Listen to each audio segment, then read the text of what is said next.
Hello and welcome back to Chatty TV Junkie. I'm your TV Junkie, Wendy, and I'm so glad to have you guys all back here. Hope you had a great weekend. I've been pretty busy this holiday season. I went to an ugly sweater contest over the weekend. I didn't win, but I did win one of those raffle give-off prizes, like you buy tickets and put them in the little things, and I won this big arrangement that I ended up giving to a friend for her party, and it was a lot of fun. So if you are new here, feel free to hit that subscribe button below. And if you are a new viewer who subscribed, thank you so much. This channel is growing and I'm very excited about it. Okay, so today the theme is golden. We're going to talk a little bit about the Golden Bachelor, and we're going to talk a little bit about the Golden Globes. I am a sucker for an award show. I don't know if you guys feel the same way, but I always watch the Golden Globes and I always watch the Academy Awards. But we're going to start out with the Golden Bachelor first. Now, I did read that Teresa watched the show back and got to see everything, and that when they watched it again, and there were some things that, she was a little disturbed by, but obviously she knew that there was going to be some stuff that would happen behind closed doors. But the one thing that I read that I really wanted to talk about was this article I found in Deadline. And you can go to Deadline, and the slug line for this is "A New Beginning for The Bachelor." They're talking about how the franchise is moving on from years of controversy with the help of its golden rating success. And I said this at the beginning. When this thing first started and I saw the very first episode, I originally had said that this seemed authentic. That The Bachelor, after all of the years, now I've been watching the show from the very beginning. I believe I still lived in my apartment in St. Petersburg before I was even engaged. So it's been a long time. And it was authentic then because it was brand new and Instagram didn't exist. And then over the last few years, it seems like the women want to get on. I think it's the women more than the men who want to be famous, and they want brand deals, and they want to be TikTok famous and Instagram famous. The ladies that went on Golden Bachelor, they didn't go on the show for that reason. Some of them probably don't even have Instagram accounts. So it was authentic. And that is what we all loved. As a matter of fact, their finale got 9 million views over 7 days because it streamed on Hulu after it was on, and probably also on demand. You could probably get it. But 9 million views after 7 days of multi-platform viewing. That was the franchise's best viewing in 4 years. So it's showing the executives that, hey, this is working. We need to get on this bandwagon and continue this Golden Bachelor. So they are expecting sooner than later an announcement of Golden Bachelorette. Like I said, I have a feeling that it's going to be announced after this next one that was just already filmed.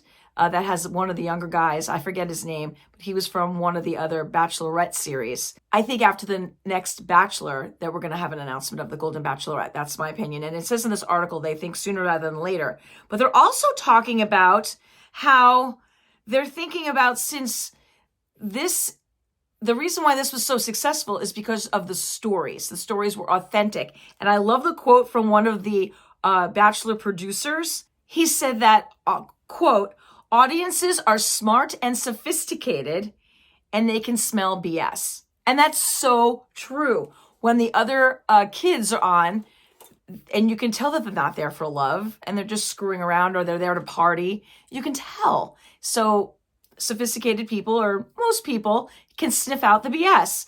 And we know that this new one is super authentic. They're also thinking of being age inclusive, meaning not just a 20s and 30s show, but let's get the middle-aged people in there. Let's get like 40 to 55. And then we have Golden Bachelor. So maybe do another show that's got, people in my age range. I'm in my 50s, and maybe some 40s and 50s, because it seems like they're only focusing lately on the 20s and 30s. By the way, personal opinion, some people may not agree with me. Personally, I think that early 20s is too early to get married. I think that teenagers are too early to get married. I think that you don't really know what you want in life and what you're doing. And by the way, your brain's still growing in your 20s. I think late 20s, if you're mature and early 30s. And I know the reason everyone got married younger was because, people were having children younger back in the day. And now they're waiting a little bit more until they're settled and have their careers and have made some money before they choose to have children. So anyway, that's my personal opinion. So anyway, we'll see what happens and see, what's up next. Now we do have the wedding to look forward to. This is also the first wedding that the Bachelor series has done in many, many years. So that is going to be January 4th. And so obviously I will be covering that, and we will talk about that as we get closer to that. But I just wanted to bring that up at how the ratings did with this show. Now, I don't know if we have any people that are into the award shows like I do. I'm actually so old school that I write all the nominees down on paper, not in the computer. And I like to go through them and check it off when I watch a show or a movie. Now, I'm not going to go over the movies because I mostly focus on TV here, but I wanted to let you know that if you have not been watching Fargo, you need to start watching Fargo. I binged watched the second season last night. I think I started the evening at episode 7 and I went right through 10. And it was really, really good. Season 1 was really good. Season 2 was really good. I hear that 3 and 4 are also good, but I'm skipping forward now to season 5, which is the current season, because my boy John Hamm is in it. And they're saying that his acting is better in Fargo than it was on The Morning Show. If you watch The Morning Show, they did not nominate him for The Morning Show. They nominated him for Best Actor for Fargo. So it's considered a limited TV series or motion picture. So out of the ones that I do want to watch all of these shows, let me know in the comments below if you've seen these and whether or not you liked them. But nominated is All the Light We Cannot See on Netflix. I have not seen it. Beef, I started watching Beef and I need to go back to it, but I got involved in Fargo and obsessed with Fargo, so I need to go back to Beef. That's on Netflix. Daisy Jones and the Six does look really good. That's on Prime. Fargo, which I am watching, it's on FX, so you can catch it on regular TV. If you have Hulu, it'll show the day after. I have it on my YouTube TV, so I usually watch it there. I usually watch it there if I'm caught up. Right now, I'm 6 episodes behind on the brand new one, so I'll catch it on Hulu. I have like every streaming service you can think of, except Stars. Fellow Travelers, never heard of it. It's on Showtime. And the last one that was nominated, I have heard of, and it is on my list of ones to watch, is on Apple TV, and that is Lessons in Chemistry. That one looks really good.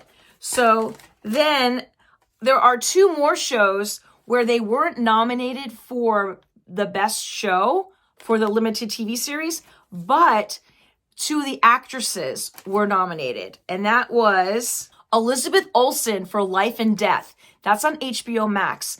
The reason I didn't watch that one is because there was another show called Candy on Netflix that covered the same exact story, and it stars Jennifer Beal. That one was really, really good. This one is supposed to focus more, I believe, more on the terror of the whole situation versus what was going on inside the lady's head, who this really happened with.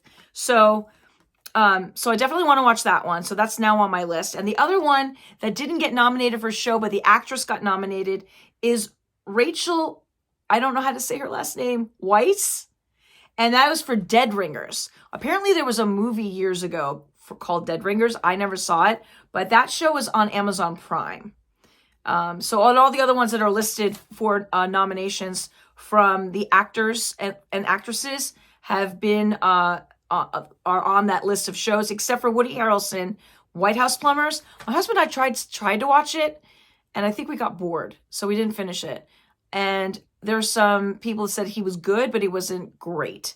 So he's up against some other people on there too. The man from Beef, Daisy Jones, Fellow Travelers, Matt Bomer, who I actually do like Matt Bomer. If you are familiar with American Horror Story, he's been on that one. So the Golden Globes will air on CBS this year, not NBC, and it is on Sunday, January 7th. So that same week that we have the Golden Bachelor wedding to watch, we also have the Golden Globes to watch. So those are some of the shows that you might want to catch up on if you plan on watching the Golden Globes. If you've seen any of those shows, link a comment if you have any comments at all. I love reading them and I love having conversations. So feel free to leave those down below. If you have not subscribed yet, I would love to have you as a subscriber. Just click that button below, give me a thumbs up, and hit that bell notification so you know when I upload. Right now, I've been sticking to a Tuesday, Thursday upload, but once we get on a schedule of some shows that air on Thursdays, I might actually do Friday also, or instead, I'm not sure yet.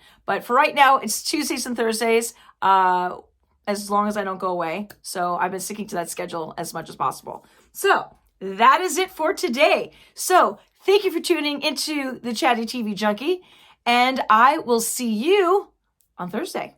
Have a good one. Bye.